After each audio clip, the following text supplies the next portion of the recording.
ఈరోజు పచ్చి టొమాటోలతో రోటి పచ్చడి ఎలా చేద్దామో చూద్దాం రండి.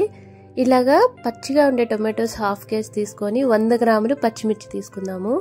నెక్స్ట్ ఒక 4 కానీ 5 కానీ వెల్లుల్లిపాయలు తీసుకొని కొంచెం కళ్ళుప్పు తీసుకోండి, 1 టేబుల్ స్పూన్ సరిపోతుంది.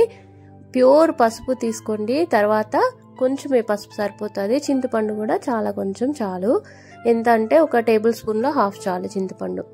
సో ఇలాగా టొమాటోస్ మనం నైట్ పచ్చివి తెచ్చి పెట్టుకున్నామంటే మార్నింగ్ కల్లా ఇలాగ ఒక కలర్ వస్తుంది అనమాట. తర్వాత పచ్చిమిర్చి 100 గ్రామ్స్ పచ్చిమిర్చిని చక్కగా వేయించి పెట్టుకోండి. 1 టేబుల్ స్పూన్ నూనెలో కొంచెం జీలకర్ర వేసేయండి. నెక్స్ట్ పచ్చిమిర్చి వేగుతూ ఉంటాయి కదా, ఆ టైంలో ఈ టొమాటోస్ని చక్కగా సాల్ట్ వాటర్లో వేసి కడగండి.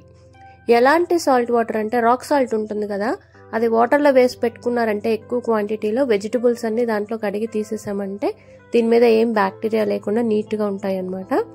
ఇప్పుడు ఈ పచ్చిమిర్చి జీలకర్ర ఒక కొంచెమే నూనె వేసుకోండి, 1/2 టేబుల్ స్పూన్ సరిపోతుంది ఇది వేయించడానికి. తర్వాత పచ్చిమిర్చి పక్కకి తీసి పెట్టుకొని దీనిలో ఆ టొమాటోస్ అన్నీ వేసి కొంచెం చింతపండు వేసి పెట్టేసేయండి.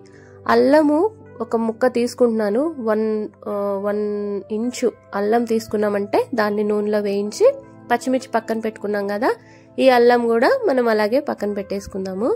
నెక్స్ట్ ఈ టొమాటోస్ ఎంతసేపు వేగాలి అంటే 2-3 మినిట్స్ చాలు. రాక్ సాల్ట్ కూడా పెట్టేసుకున్నాను నేను. చూసారా, ఈ టొమాటోస్ ఇంతవరకు వేగితే చాలు. నేను కరెక్ట్గా 3 మినిట్స్ to 4 మినిట్స్ వేయించాను అంతే. దాంట్లో ఉండే పచ్చి ఫ్లేవర్ అలా ఉండాలి. వెల్లుల్లిపాయలు పొట్టు తీసి పెట్టుకోండి అంతే. మనం ఇంకా రోట్లో నూరడానికి అన్నీ రెడీ అయిపోయాయి రండి. పచ్చిమిర్చి కళ్ళుప్పు 2 కలిపి వేయండి. అప్పుడు ఏమవుతుందంటే త్వరగా నలిగిపోతుంది అనమాట పచ్చిమిర్చి. అండ్ మనం దంచే రోకలి కూడా బరువుగా ఉందంటే చాలా ఫాస్ట్గా అయిపోతుంది అనమాట పచ్చడి చేయడం. ఇప్పుడు కొంచెం వెల్లుల్లిపాయలు వేసాను.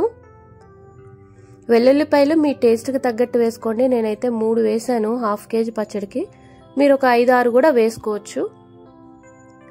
సో చక్కగా ఈ పచ్చిమిర్చి అంతా మెత్తగా అయిన తర్వాత చింతపండు కూడా వేసేస్తున్నాను. సో ఇవన్నీ మెత్తగా నలిగిపోయిన తర్వాత ఈ పచ్చి టొమాటోస్ కూడా వేసేసాము. ఇవి ఆల్రెడీ కొంచెం గట్టిగా ఉంచడం వల్ల దంచాల్సి వస్తుంది అనమాట.